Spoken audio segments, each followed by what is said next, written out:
Three heads, old yang.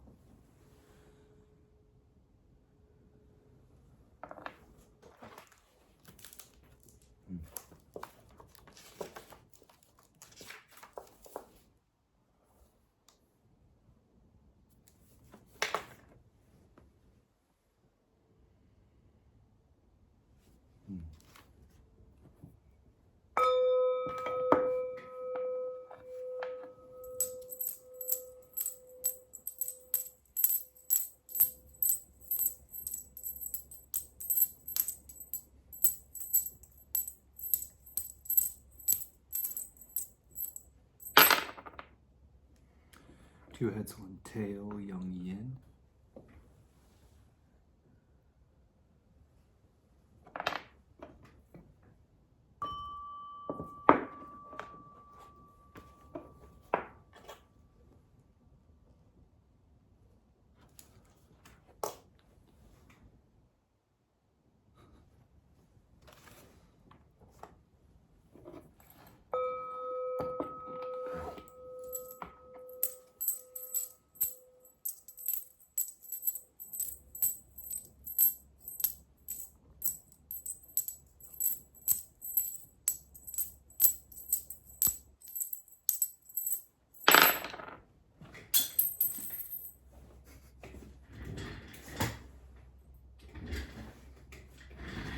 Two tails, one head, young yang.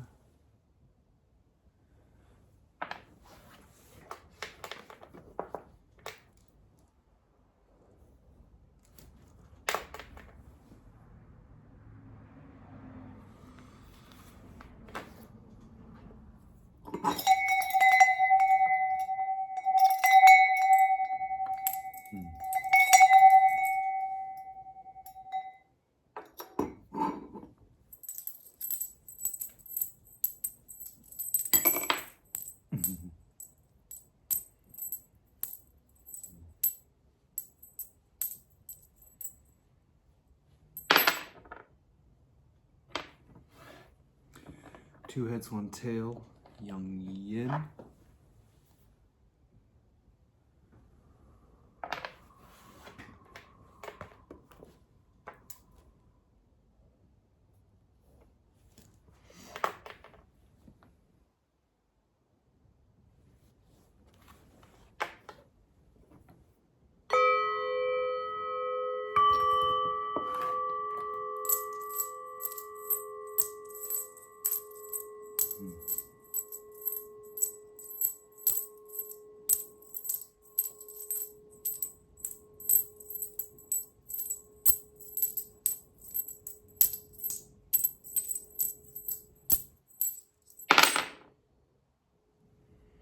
Young yin, two heads, one tail.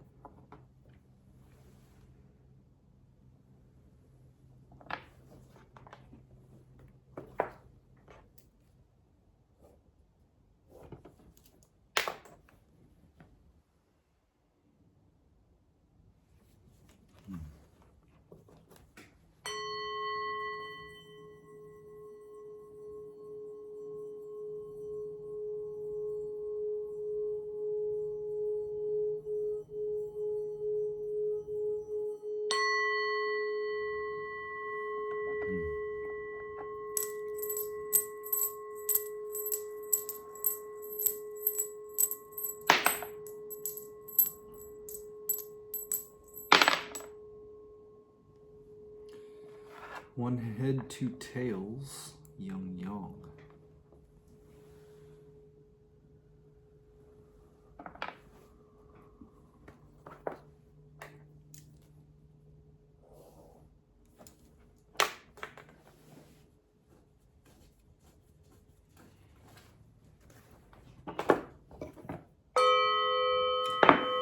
We will shortly be getting to the reading. However,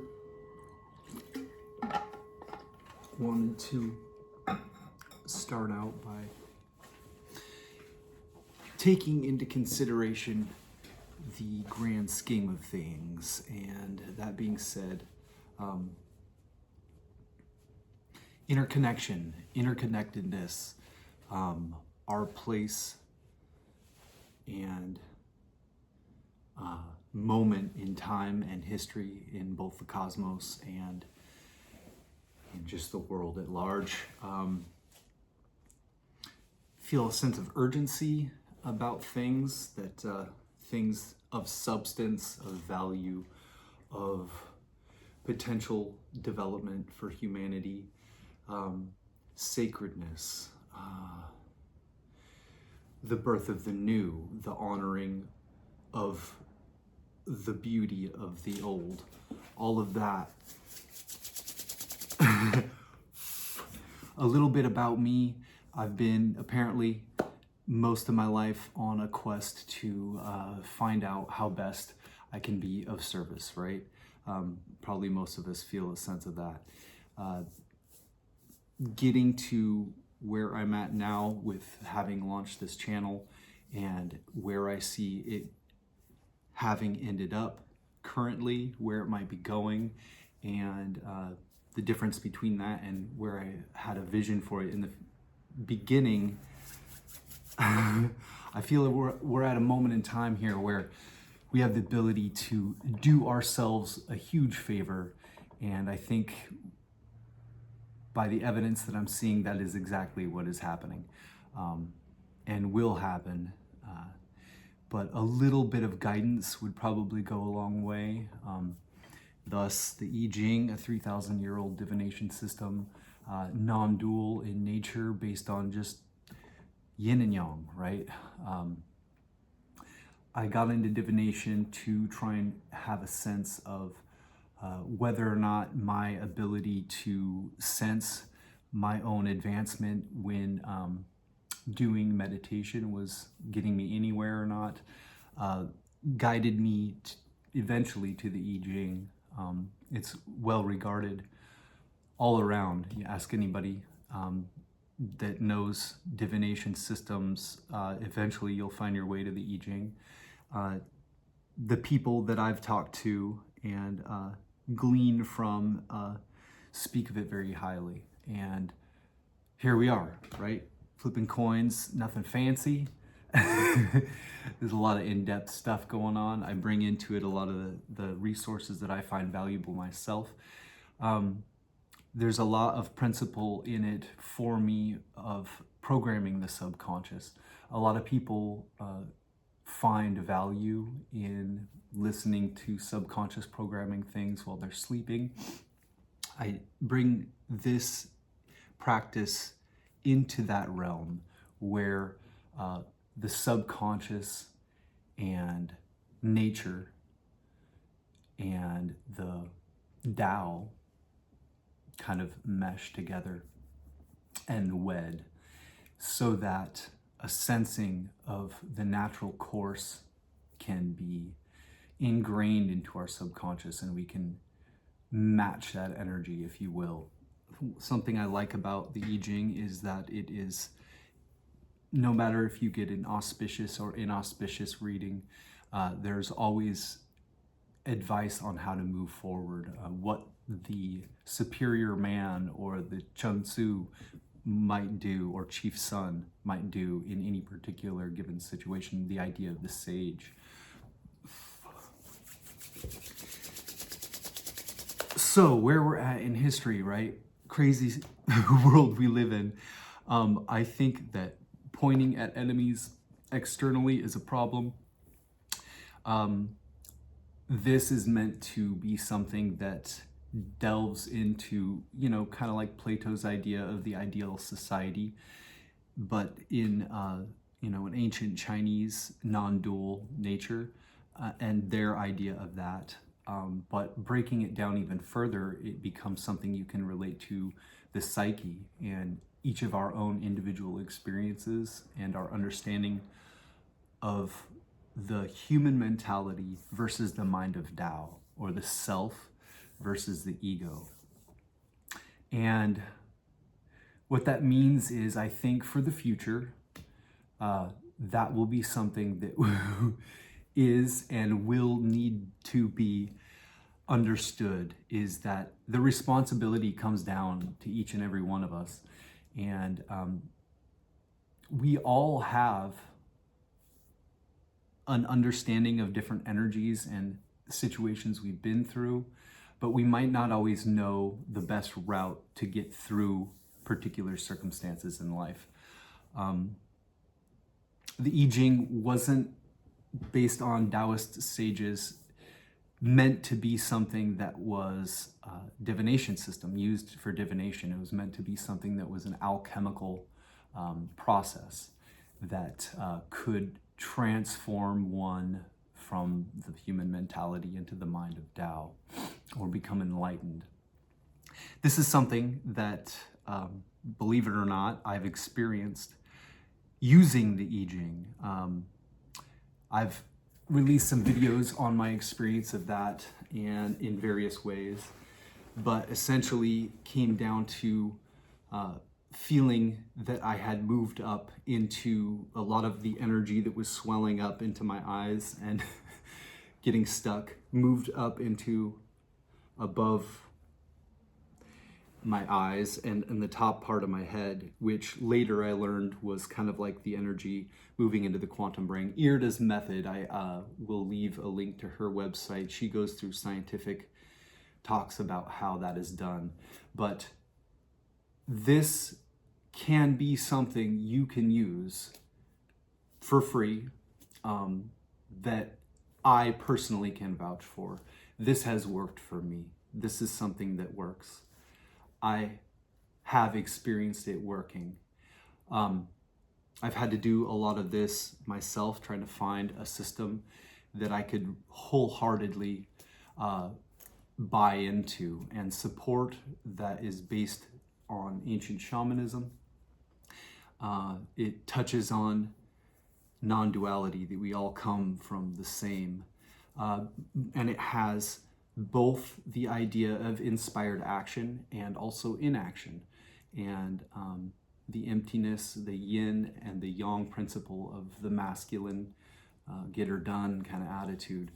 So there's kind of a harmony that's meant to be established, and that yes, we all are one, but to understand that and to sense that there are things to be done, right? Each of us is responsible to maintain our own subconsciouses and what we program that with.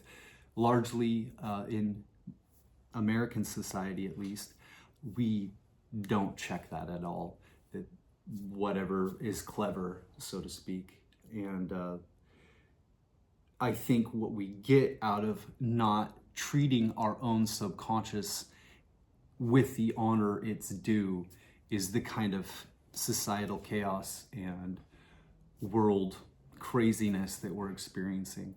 So, in an effort to transform mankind, I have transformed myself, and albeit not me, I'm gearing something, dumping it into the subconscious, knowing that, hey, eventually something is going to turn up for me that I can be proud of and happy about.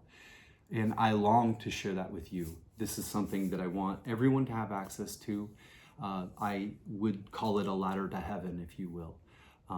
And all it is essentially giving anyone the access to something that will elevate their consciousness over time, given they put in the effort and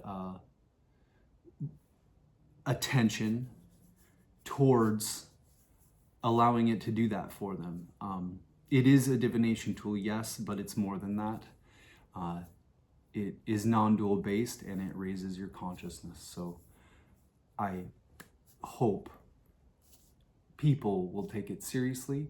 I have no concern for whether or not, I'm a champion in this or any other thing, as much as I'm out here in my garage during winter doing this when, with the success that I've accrued thus far, could just as easily dump it, right? It's not something that I need to be doing. I can do this privately on my own, but I choose to share it because I believe it is something we could all use. Not to put a sense of, telling anyone what to do, but to say that I believe I was born to do this. I believe that now is the clutch time for this to be something that is harnessed by more people. I believe that what I have is something we all have, which is just access to the self. And the I-ming and Taoism, these kinds of things. Not just that, I believe ancient Vedic traditions are also, all kinds of things can be incredibly valuable when it comes to this. But this specific system is something that I can personally vouch for. And I will say that I would love it if people had the ability to put the attention in for their own good, to transform their own subconsciouses and lead us out of finger pointing, bombing, name calling, throwing our power away to others, saying that I need someone to fulfill me in order for me to be whole. We all have yin and yang within us, the masculine and the feminine, and the goal of this alchemy is to blend those two to create the philosopher's stone, that concept. And at whatever stage of the journey you're on, I believe it can be helpful. I don't think that we ever plateau. I believe that it's a continual journey. I do feel as though focus will be placed more and more on personal development, as this, I believe, will be the key to humanity's survival. So, not to preload it or, scare anyone, but I think the battlefield is internal with each and every one of us, and each and every one of us is responsible for maintaining that. I believe we can honor the connection between us, and each can have their own skills they bring to the table that need to be honored. This one is mine, and I'm very proud of it. I didn't write it, clearly. I just discovered it, and I want it to be discovered or rediscovered by mankind and harnessed and used with the kind of samurai sword wielding ability of one's will to very much realize, to have self-realization on a grand scale, and that might usher in a time of peace, a time of responsibility, a time of brotherhood, love, holding what is sacred as sacred, and kind of childlike innocence that we all inherently sprang from. The sage is one that works in reverse, right? Development is something you add to. Sageism is something you unlearn until you get back to. The idea of the innocent child, or the Fool card in the tarot, being something that we all spring from and inherently is already what it needs to be. The mundane conditioning that we've all received has gotten us this far. I believe working in reverse will get us out. So that's my 2 cents on the matter. Anything else that can be added to this? I just felt the urge to kind of put that out there. I've had some frustration, I'll be honest, with kind of the feeling of like a lack of success at something. I haven't tried to dumb this down. I very much approached it with the kind of honor that I feel it deserves, which doesn't translate very well necessarily into a YouTube channel where people just, you know, flip through and you're boring, fuck off kind of attitudes. I do the same thing, so, you know, no finger pointing. But I do want to share with you the opportunity that you're afforded that I was not, which is that I've done all this so that someone can just watch it and program their subconscious with it if that's something they desire to do, rather than having to flip through all these resources. So I've put them all the different resources that I find valuable in there. Starting out with Hilary Barrett, which is beginner's I Ching commentary, moving on to James Dekorne, who synthesizes several I Ching commentaries. He is a practitioner of the Tao himself and adds helpful editor's notes and things, quotes like from the Kabbalah, things like that. And then from I-ming at the end, in 1796, he wrote that as a Taoist adept, the Taoist I Ching, yeah. And it's very alchemical in nature. You don't have to necessarily understand all these concepts. It would help, but I believe they can have a serious energetic influence, whether or not you completely grasp all the things, and they're building an internal world for you that grows over time with the ability to give you something that I think is rooted deeply in reality. That's what I truly believe. So if you're looking for something, you know, you can trust, this is something I put all of my trust in. And so much so that I kind of just, boop, here we go. I'm trusting it to God, as it were, and finding out, if nothing else, maybe potentially something that I could work on alchemically as a sort of spell, if you want to say it that way. So anyway, I love y'all. I know some of you already are gaining from this, but maybe you didn't know some of the things about me, about it. And yeah, or maybe you didn't know kind of maybe the importance level of it as far as my perspective of it and others' perspectives of it. So hopefully that's beneficial. Let's get into the reading. The bottom trigram is solid, broken solid, or whole, open whole. This is a changing line, so it'll transform to a young yin later. That is the trigram, Li, fire, and light. Li is fire and light, both inner and outer. As an inner light, she is consciousness at its most lucid and unclouded, holding things together in the mind, perceiving their differences and connections, and discerning the underlying patterns of relationship. And as well as vision, Li is the light that makes things visible, the power to cast light on things, spreading clarity and the awareness of order. Li is the middle daughter, living in the south, the region of midsummer and the burning sun.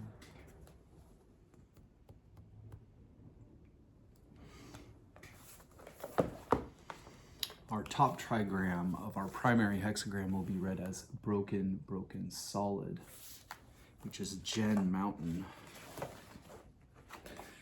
The mountain is still. It is a limit where you must stop. Gen brings each cycle to an end, defining a space where we can recognize, assimilate, and complete our experience. He creates a personal still center amid change where we can retreat for perspective and a firm foundation for new growth. He is well-grounded, confident, and of independent spirit. He is still and knows. Mountain is the youngest son, child of maturity.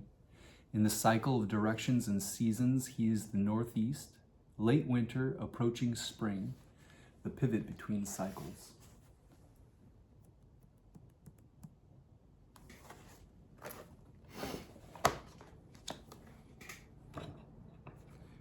So, Gen Mountain above Lee Fire and Light is hexagram 22.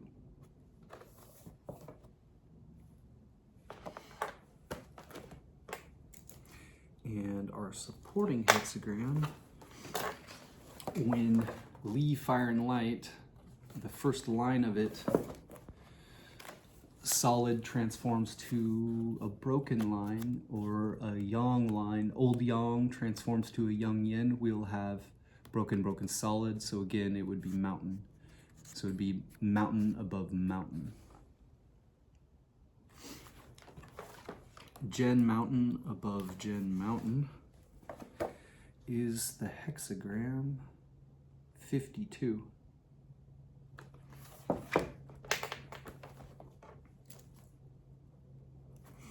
We'll be getting the titles of our hexagrams from the Taoist I-ming by I-ming, written in 1796, as I said, as a Taoist adept. Flip through these pages after I let the cat in here, or while I let the cat out, please.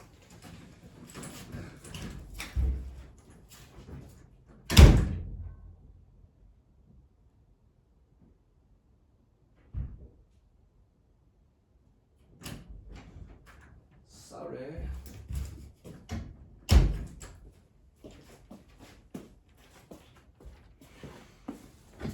All right.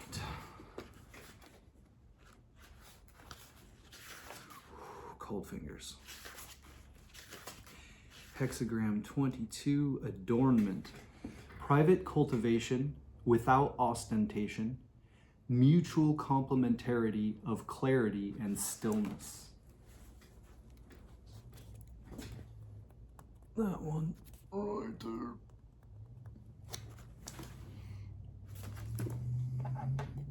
Adornment. And hexagram 52, Mountain. Nurturing energy by quietude.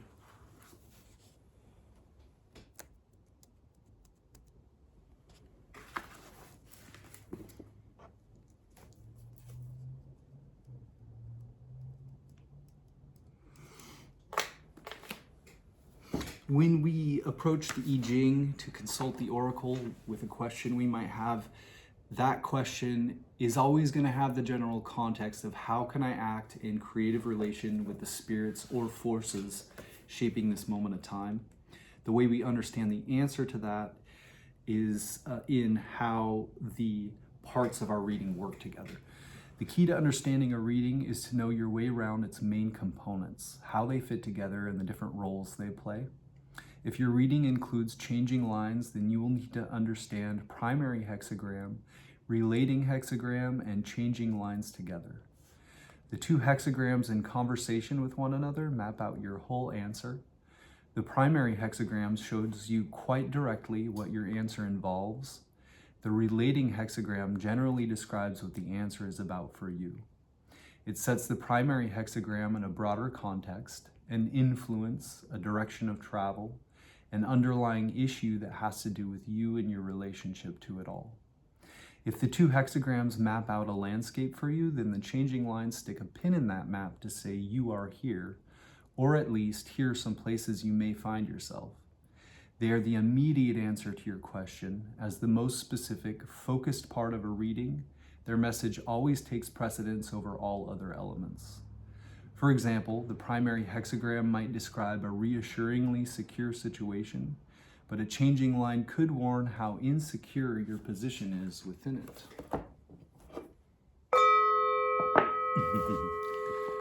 Signaling, starting to read our primary hexagram 22, which Hilary Barrett calls beauty.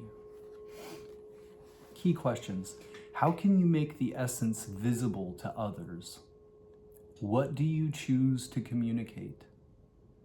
Oracle, beauty, creating success, small yield from having a direction to go. This is about natural beauty, like the beauty of a plant whose form is the perfect, simple expression of its nature. It's also about the way people create images to communicate something of a person's or thing's inner nature.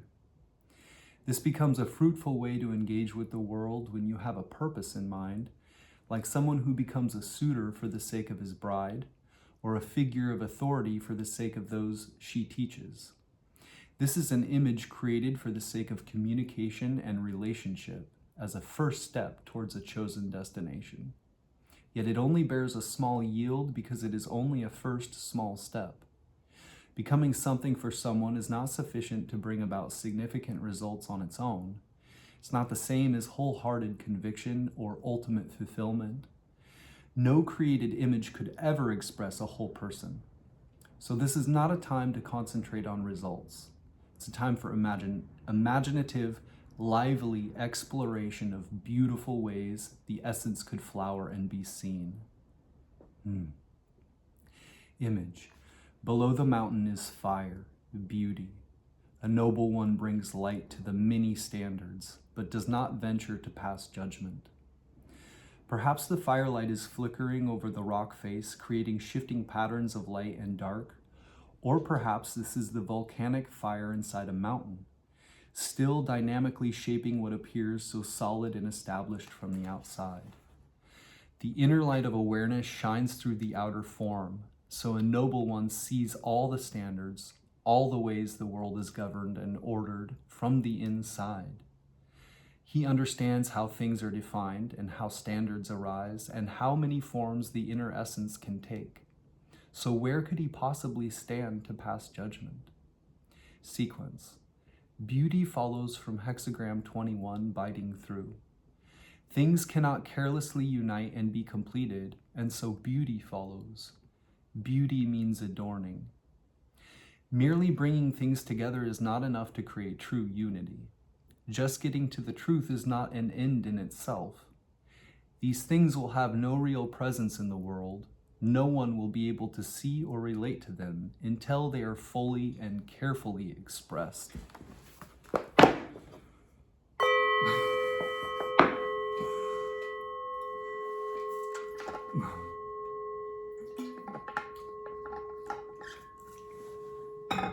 All right, I think a little frustration is warranted.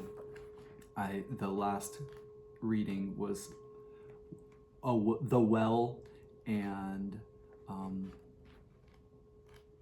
exhaustion, and they were upside down mirror images of one another, and it said that a well has been dug, and it's a great source for development, but nobody is taking advantage of it. So I've been dealing with that kind of frustration. I've been feeling that for a while. I know that there are some that get benefit out of this. I imagined it to go a little bit more smoothly and swimmingly. I want to do my part to help humanity and feel like I've got a samurai sword that I'm wielding, and doesn't really matter, like that idea of you can lead a horse to water, but you can't make him drink. Key questions. What if there were nothing you had to do now? What if there were nowhere else you had to be? Where is your inner point of balance? Oracle. Stilling your back, not grasping yourself. Moving in your rooms, not seeing your people. Not a mistake. To still yourself is to come to rest in your own right place. It's not the opposite of motion, but of being pushed into motion by outside influences. Whether you move or stop is determined inwardly by your sense of the nature of the time. Attaining this kind of stillness means firmly, even stubbornly, resisting the forces that would disrupt your equilibrium. Hold yourself still as if in meditation. Don't seek to grasp yourself by hunting down your every thought. You can no more make them stop by force of will than you can make your back still by holding it with your hands. Instead of twisting and spinning in circles trying to grasp yourself, keep still. In the same way, you can move freely in your rooms or the chambers of your mind, which can be just as crowded, and simply not see the other people there because you hold yourself still and do not resonate with them. Even if you feel as if you ought to be constantly sensitive to their presence and needs, in a time of stilling, it is no mistake to exclude all these things and be quiet within yourself. Image. Joined mountains stilling. A noble one reflects and does not come forth from his situation. Whatever upheavals take place around it, the mountain is still. The noble one in his environment is like two mountains, joined together, present to one another, and not reacting. He is still inwardly and reflects. He is still outwardly, staying within his situation, not seeking to act on it or escape from it. Outer and inner stillness reinforce one another. Sequence. Stilling follows from Hexagram 51, shock. Things cannot end with stirring up. Stop them. And so stilling follows, which means stopping. There's a natural alternation between change and stillness. And in human experience, a time of shock and reactions to reactions to reactions eventually needs to be stilled, change consolidated, and equilibrium restored. First, the drum is struck, and then the spreading vibrations set the whole drum head quivering. Then you bring your hand down to damp the vibrations and still the drum.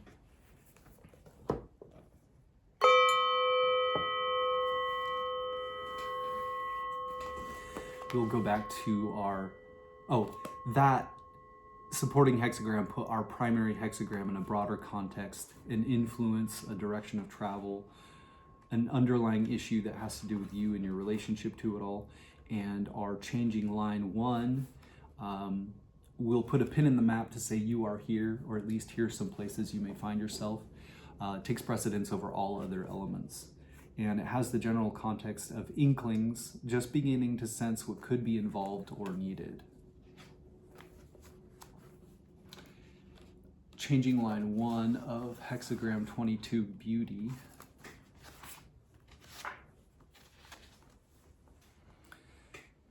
Line 1, making your feet beautiful, putting away the carriage and going on foot. Putting away the carriage means you are not looking for a shortcut and will not force the pace. You don't expect to be whisked away from the dust of the road straight into a ready-made relationship. You're willing to be present on the ground for every step. You're not laying claim to any special status, and this makes your humility and honest commitment very clear. Naturally, it also means that your progress towards your destination will be slow, but you will have the chance to discover the landscape on the way.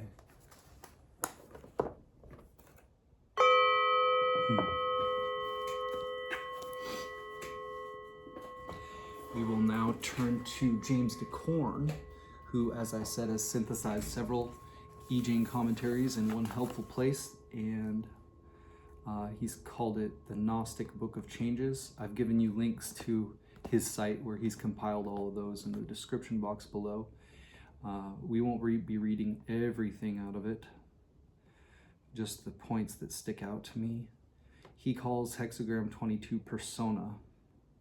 Other titles might be grace, the symbol of decoration, elegance, gracefulness, luxuriance, adorning, public image, adornment, beauty, conceit, vanity, veneer, facade, manners, embellishment, superficiality, superficial appearances, form versus function, art, ego trips.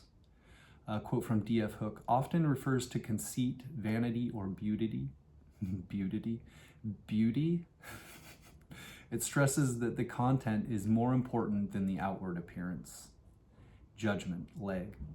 Persona should be given its due, but there is no advantage in allowing it to advance and take the lead.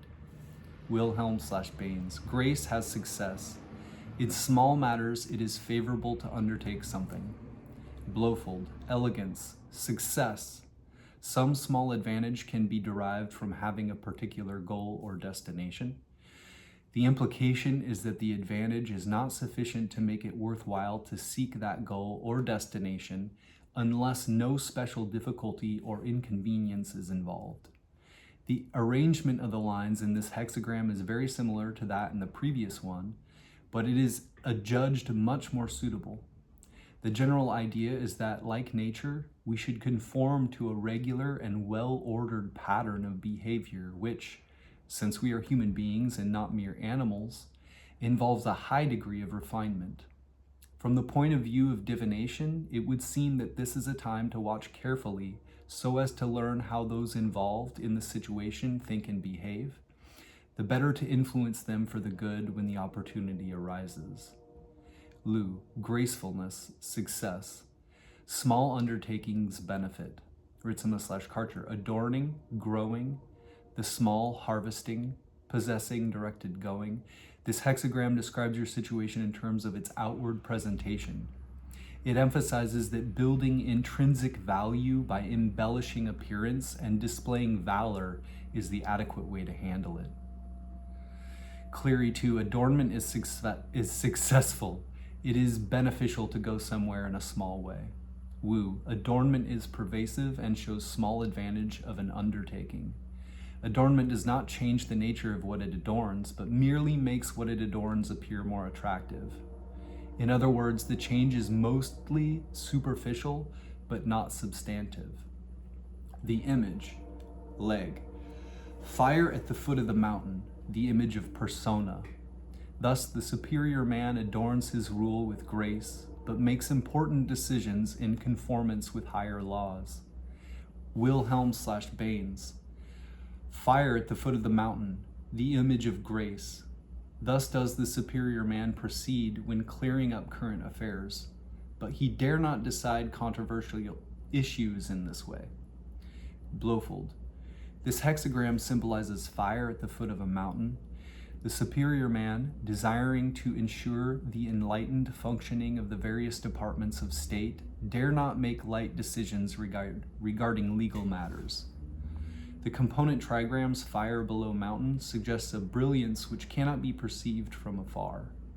The Chinese commentators go on to suggest that this symbol symbolizes a firm and somewhat severe exterior which hides brilliance and the beauty within.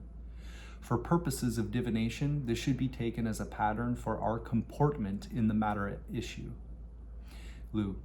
Fire illuminates the base of the mountain, symbolizing gracefulness. Thus, the superior man clarifies ordinary affairs, but does not judge lawsuits. Ritsuma/Karcher. Below mountain, possessing fire, adorning.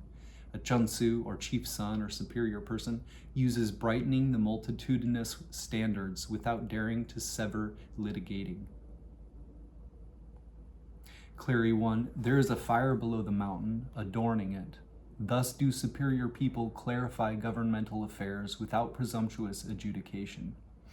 What superior people see in this is that just as the light of a fire below a mountain is not great, when people are lacking in capacity, their vision is not far-reaching. Therefore, the superior people administer and clarify the simple matters of governmental affairs and do not act presumptuously in difficult matters of adjudication. Not judging presumptuously thus has the meaning of respect for life. Wu. There is fire at the foot of the mountain. This is adornment. The chunsi, or chief son, or superior person, brings openness to administering civil affairs, but refrains from judging cases in criminal litigation. Commentary. Confucius/Leg. In persona, we see the magnetic central line ornamenting the dynamic lines of the lower trigram, and hence it is said that the ornament should have free course. On the other hand, the dynamic top line ornaments the magnetic lines of the upper trigram, and hence it is said that there will be little advantage if ornament is allowed to advance and take the lead. The elegance and intelligence of the lower trigram is regulated by the restraint of the upper trigram. This suggests the observances which adorn human society. We observe the ornamental figures of the sky and thereby ascertain the changes of the seasons. We observe the ceremonial customs of society and understand how transformation is accomplished in the world. Leg. Persona is the symbol of what is ornamental and of the act of adorning. As there is adornment in nature, so should there be in society. but its place is secondary to that which is substantial. The Konghasi editors say that the magnetic line coming and ornamenting the two dynamic lines in the lower trigram shows how substantiality should have the benefit of ornamentation. The dynamic line ornamenting the two magnetic lines in the upper trigram shows how ornamentation should be restrained by substantiality. Ornament has its use, but it should be kept in check. The figures of the sky are all the heavenly bodies in their relative positions and various movements, producing day and night, heat and cold, etc. The observances of society are the ceremonies and performances which regulate and beautify the intercourse of men. A mountain, says Ching, is a place where we find grass, trees, and 100 other things. A fire burning below it throws up its light and brings them all out in beauty. This gives the idea of ornament, or being ornamented.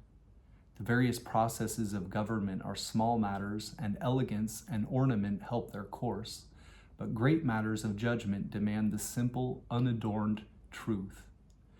Notes and paraphrases, judgment. There's nothing wrong with showing a little style, but don't become so identified with the role that it makes your decisions for you. The superior man displays wit and charm when that is appropriate, but relies upon shrewd discernment when making serious choices. Confucius points out the correct attitude for this hexagram in his third sentence. The elegant intelligence or brilliant wit of the lower trigram is being sat on by the mountain of the upper trigram. Brilliant wit is often just an ornament to make one look clever in the company of others. Like seasoning on food, a little bit of persona or ornamentation is life-enhancing, but too much curry powder overwhelms the meal. Jung's conception of the persona points out the fact that it is a major vehicle for the complexes to express themselves under the guise of social interaction.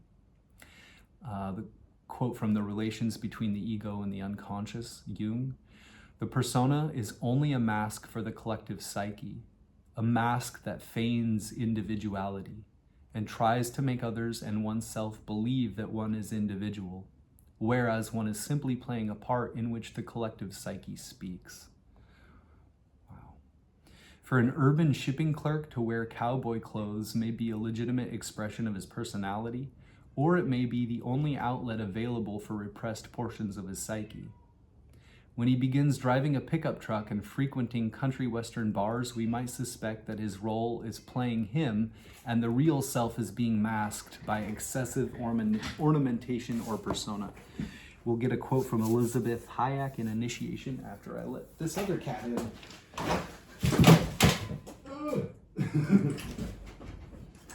Jesus Christ.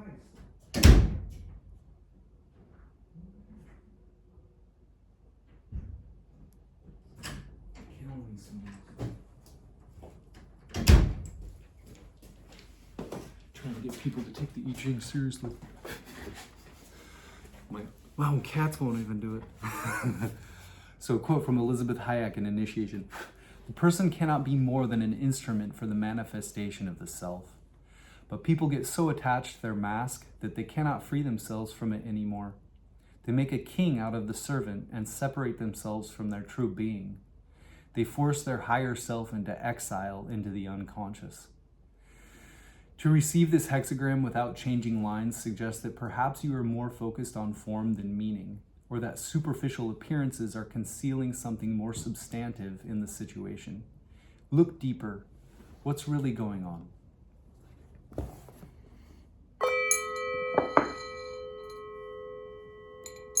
Maybe everyone wants to see. I've shown this a handful of times. It's a tiger eye snake. Put it in this root chakra singing bowl here. Good grief. All right, going to our supporting hexagram 52. It puts our primary hexagram in a broader context, an influence, a direction of travel, an underlying issue that has to do with you and your relationship to it all. James Dekorne calls hexagram 52 keeping still. Other titles might be mountain, keeping still, the symbol of checking and stopping, desisting, stilling, stillness, stoppage, bound, reposing, resting, meditation. Non-action kind of reminds me of the Four of Swords and the tarot, maybe, if meditation is similar. Non-action, stopping, arresting movement, refers to meditation and yoga, quote from D.F. Hook. Judgment, leg. When his repose is like the back and he loses all consciousness of self, when he walks in his courtyard and does not see the people, there will be no error. Wilhelm/Baines, keeping still, keeping his back still so that he no longer feels his body. He goes into his courtyard and does not see his people. No blame. Blowfold, keeping the back so still as to seem virtually bodiless, or walking in the courtyard without noticing the people, there involves no error. Lu, stillness, keeping the back still, one feels that the body no longer exists. Even when one walks in the courtyard, one sees no people, no blame. Ritsuma/Karcher, bound, one's back, not catching one's individuality, moving one's chambers, not visualizing one's people, without fault. This hexagram describes your situation in terms of confronting a boundary or obstacle. It emphasizes that stopping and acknowledging the limit, the action of bound, is the adequate way to handle it. To be in accord with the time you are told to stop. The image, leg. The image of one mountain atop another forms keeping still. The superior man, in accordance with this, does not allow his thoughts to go beyond the duties of his immediate circumstances. Ritsuma/Karcher, join mountains, bound. A chunsu, or chief son, or superior person, uses pondering not to issue forth from one's situation. Clary 1, joining mountains, thus do superior people think without leaving their place. Wu. One mountain overlapping another makes stoppage. Thus, the chunsi, or chief son, or superior person, does not contemplate things beyond his position. Confucius said, if you do not hold an office, do not give counsels on its administration. What he meant is not to volunteer counsels freely. On the other hand, if you are requested, then give the best you can. Commentary, Confucius/Leg, keeping still means stopping. One rests when it is time to rest and acts when it is time to act. When action and rest occur at the proper times, one's behavior is enlightened. Keeping his back still, he rests in his proper place. The upper and lower lines of the hexagram all mirror each other, but are without any interaction. Hence it is said that he has no consciousness of ego. He does not see the persons in his courtyard, and there will be no error. Leg. 2 trigrams symbolizing mountain make up the hexagram of keeping still. Mountains rise up grandly from the surface of the earth, their huge masses resting on it in quiet and solemn majesty. They are barriers to the onward progress of the traveler. The attributes of this hexagram are both resting and arresting.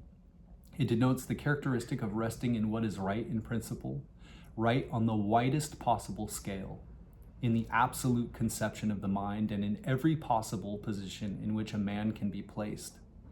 As in hexagram number 31, initiative, the symbolism is taken from the different parts of the human body. According to the Konghasi editors, the second sentence in the image should be translated, the superior man, in consequence with this, thinks anxiously how he shall not go beyond the duties of his position. Notes and paraphrases, judgment. Wipe out imagination, check desire, extinguish appetite, keep the ruling faculty in its own power. Marcus Aurelius. The superior man eliminates all distraction and concentrates on the matter at hand. A large portion of the work consists of nothing more than the will to keep still. Anyone who has ever tried it can attest that keeping still or doing nothing is probably the most difficult thing that a human can be asked to do. We are an ever-flowing fountain of restless desire. The senses are mindlessly programmed to encounter their objects, and when we prevent them from doing this, a great commotion occurs in the psyche. We are so accustomed to feeling our desires, drives, instincts, and appetites as integral to our awareness that we are seldom conscious of the fact that they are actually autonomous forces, as separate from the ego or choice-making complex as we are from other people, creatures, or objects in the physical world. Try controlling an ingrained habit, such as smoking, and observe how difficult it is to impose your will upon it. Who controls whom? A quote from Paracelsus in De Viribus Membrorum. That's fun to say. The power of sight does not come from the eye, the power to hear does not come from the ear, nor the power to feel from the nerves, but it is the spirit of man that sees through the eye and hears with the ear and feels by means of the nerves. Wisdom and reason and thought are not contained in the brain, but they belong to the invisible and universal spirit which feels through the heart and thinks by means of the brain. All these powers are contained in the invisible universe and become manifest through material organs, and the material organs are their representatives, and modify their mode of manifestation according to their material construction, because a perfect manifestation of power can only take place in a perfectly constructed organ, and if the organ is faulty, the manifestation will be imperfect, but not the original power defective. The ego has only one legitimate function: to make choices. It is the switchboard in the psyche which directs where the energy of the instinctual powers shall go. If these autonomous forces are stronger than the will of the ego, they soon learn to get their way as often as possible.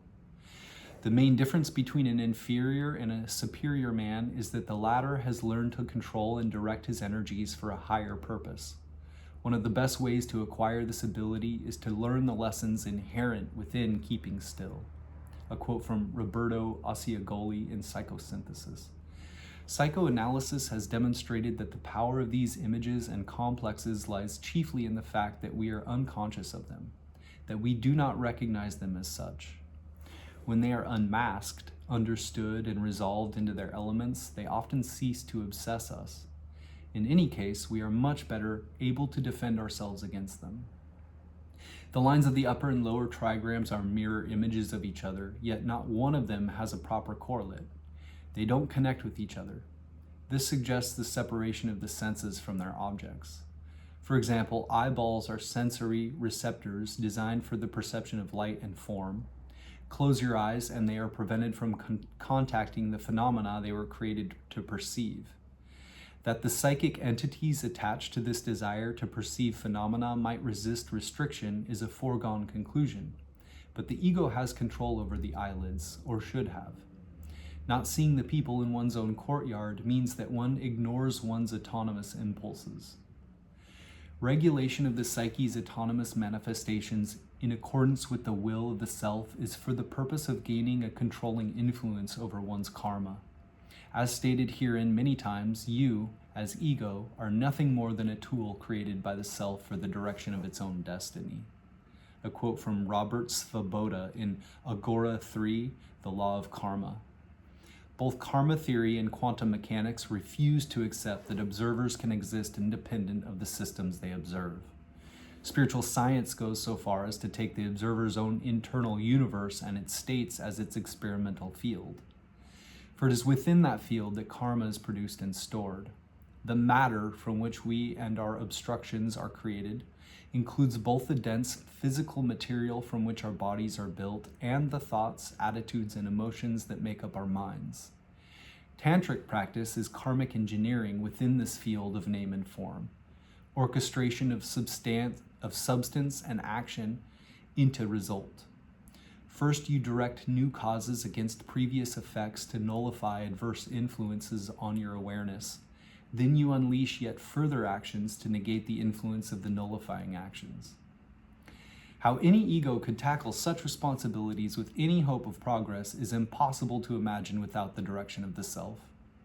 Keeping still certainly has its own karmic consequences, but when the not choosing implied in this hexagram is done in accordance with the self's will and intent, the results slowly lead to ever higher levels of awareness, eventually into realms beyond the physical.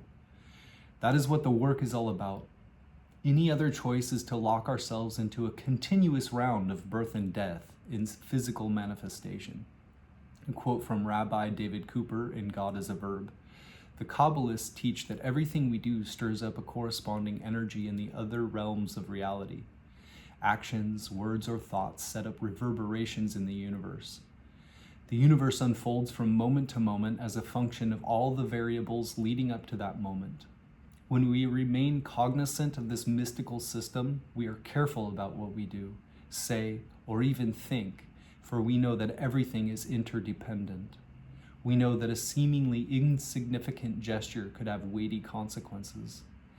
Suggestions for meditation. Notice that every line of this hexagram except the last deals with an inherent challenge involved in the discipline required to keep still. Compare the lines in keeping still with similar lines in hexagram 31, initiative.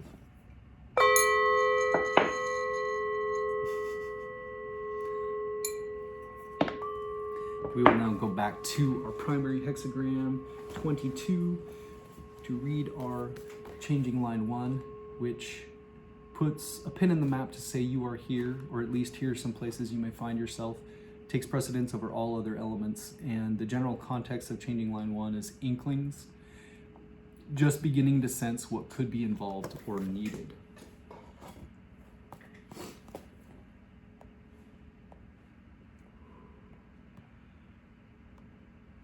Hexagram 22, changing line 1, leg. The first line dynamic shows one adorning the way of his feet. He can discard a carriage and walk on foot.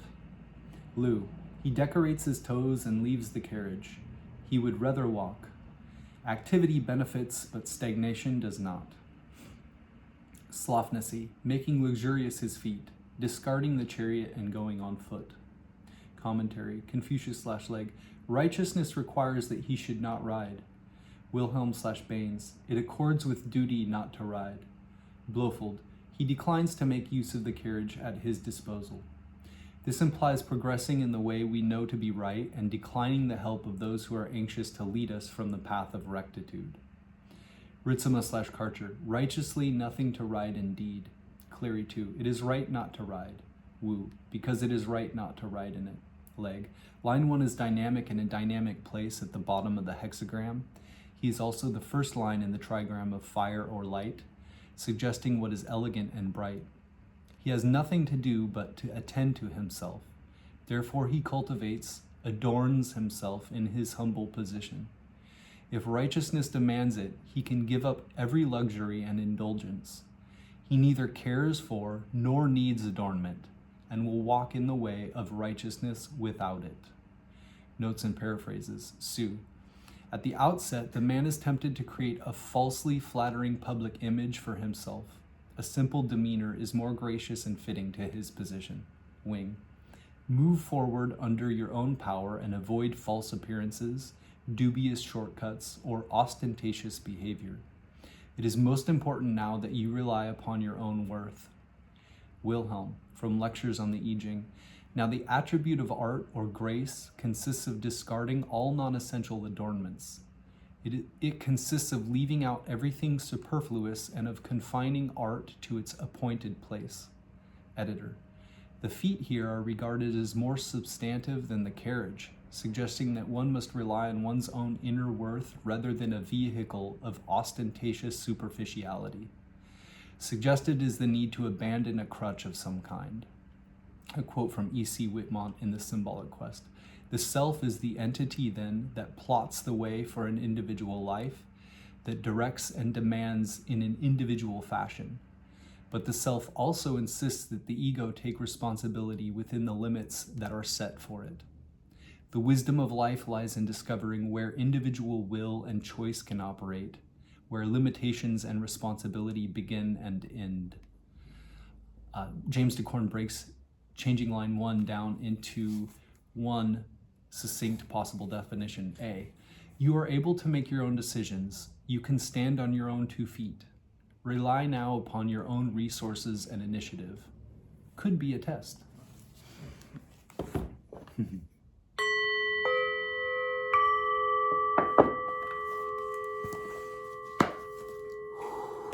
All right. We will now turn to Lu I-ming's Taoist I Ching, which he wrote as a Taoist adept in 1796. Our primary hexagram 22, again, he calls Adornment. Adornment is developmental. It is beneficial to go somewhere in a minimal way. Explanation. Adornment means beautification. As for the qualities of the hexagram, above is mountain, still, and below is fire, luminous. Clear about where to rest, resting in what is clarified. One naturally clarifies illumination and rests in the highest good. Therefore, it is called adornment. This hexagram represents hidden practice and secret cultivation. It follows on the previous hexagram, observing. Observing is the path of spiritual clarity and alert observation, gradually progressing along with time, alert and observant. One turns the awareness around to look within.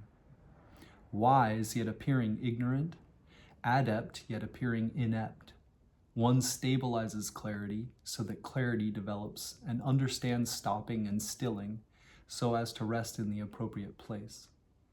Clarity and stillness adorn each other.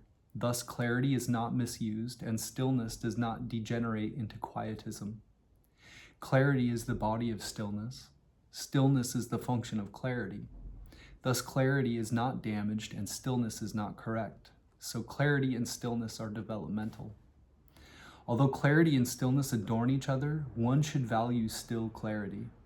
Still clarity is not empty inaction that does not use illumination at all. But while one is illumined within, one does not show it outside. One rests in clarity and does not rest where it is unclear. Clarity is within stillness. One does not lightly use the clarity of illumination. This is the meaning of self-minimization. Minimizing oneself, one is prudent and cautious, getting rid of intellectualism, inwardly persevering clarity of spirit. Inwardly preserving clarity of spirit. With open awareness that is unclouded, one cannot be moved by anything. There is much benefit in this, but minimization that is too extreme is stillness without illumination. It is not the form of union of clarity and stillness that this hexagram represents. How could it be developmental or beneficial? Stillness means resting in the highest good, being tranquil and imperturbable. Clarity means clarifying the quality of illumination, being sensitive and effective. Uncontrived when quiet, creative when active, clear in stillness, tranquilly employing illumination, attaining it in the mind and proving it in affairs. Only then is it called true stillness and true clarity. When the text here says it is beneficial to go somewhere, this simply means that this is the way to test and prove this stillness and clarity. When ordinary people have no concerns, their minds are clear, and they know where to rest. But when they have matters to attend to, they get muddled and confused and don't know where to rest. If one can be still by virtue of clarity, thereby to nurture illumination, and can be clear by virtue of stillness, thereby to master illumination, clarity and stillness will not be restricted and can be used according to the time, planting lotuses in fire, hauling a boat through mud and water, the ineffable being of one spirit pervading the universe, clear in stillness and resting in the place to rest.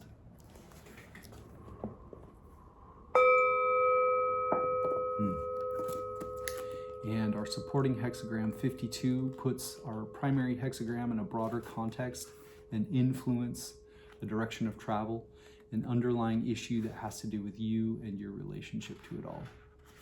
1 minute, 11 seconds.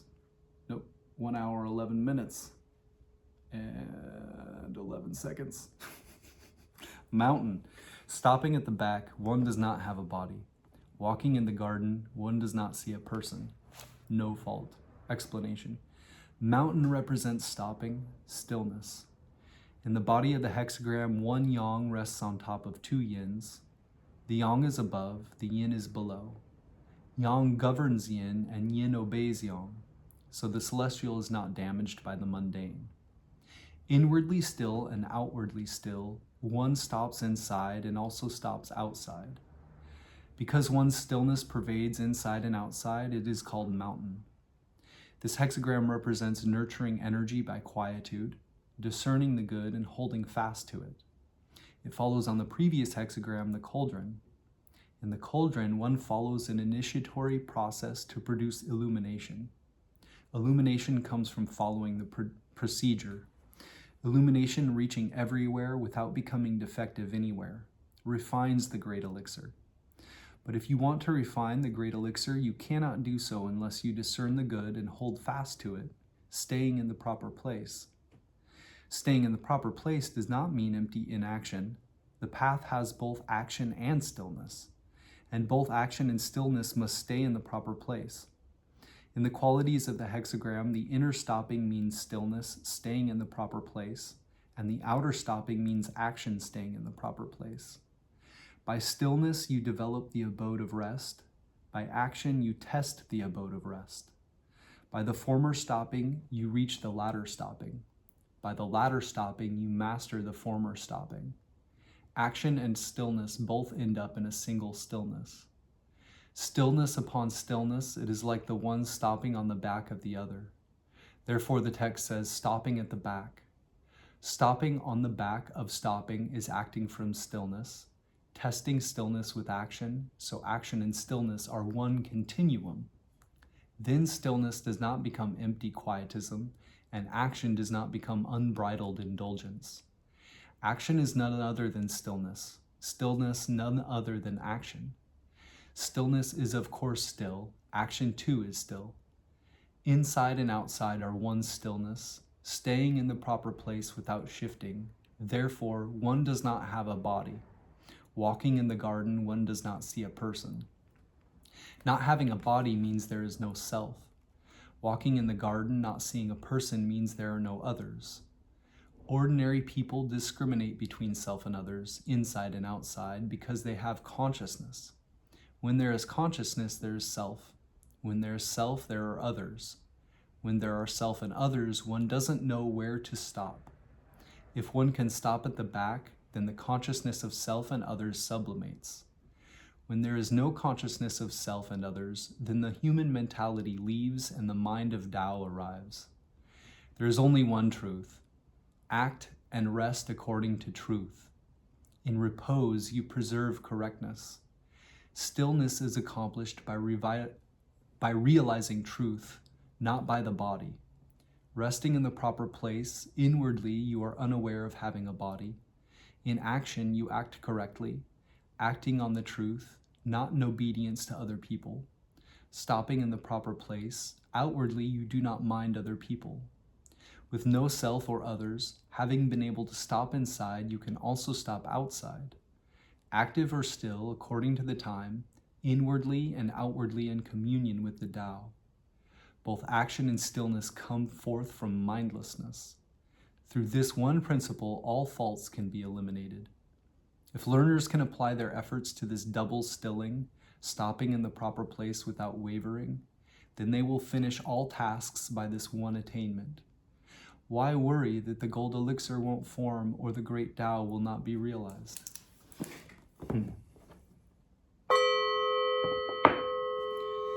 We'll now go back and read our changing line 1 from our primary hexagram 22, Adornment, which puts a pin in the map to say you are here, or at least here are some places you may find yourself. It takes precedence over all other elements. Line 1 has the general context of inklings, just beginning to sense what could be involved or needed. Some gloves. Oh, maybe some hot chocolate. All right, adornment, changing line 1. Adorning the feet, leaving the car and walking. Explanation. Being firm and clear-minded, voluntarily humble and self-effacing, living embracing the Tao, is like adorning the feet. The firmness of adorning the feet does not let external artifice injure internal reality. Therefore, one leaves the car and is content to walk. This is the adornment of firmly preserving rectitude.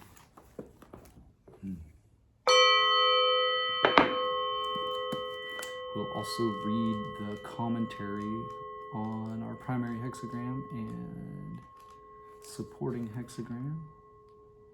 which gets a little bit more alchemical. Adornment, mountain above, fire below. There's fire below the mountain, adorning it. Thus do superior people clarify government affairs without presumptuous adjudication.